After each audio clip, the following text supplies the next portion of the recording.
बिस्मिल्लाहिर्रहमानिर्रहीम। एक भाई हैं आफ्ताब ख़ान, इनकी जानिब से कमेंट है, अस्सलामु अलैकुम, अनाया नाम रखना कैसा है? वालेकुमुस्सलाम वरहमतुल्लाहि वबरकातुहू। और भी इस नाम के ताल्लुक़ से यानी अनाया नाम के ताल्लुक़ से हमारे पास काफ़ी सारे कमेंट आए हुए हैं। देखिए, इस नाम के ताल्लुक़ से हमने काफ़ी तफसील के साथ वीडियो बनाई हुई है, आप जा कर के देख सकते हैं। लेकिन आप हज़रात की फरमाइश पर यह वीडियो मैं आपके लिए बना रहा हूँ।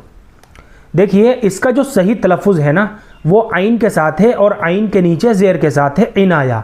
अनाया कोई लफ्ज़ नहीं है, ये एक बेमाना और मुहम्मल लफ्ज़ है।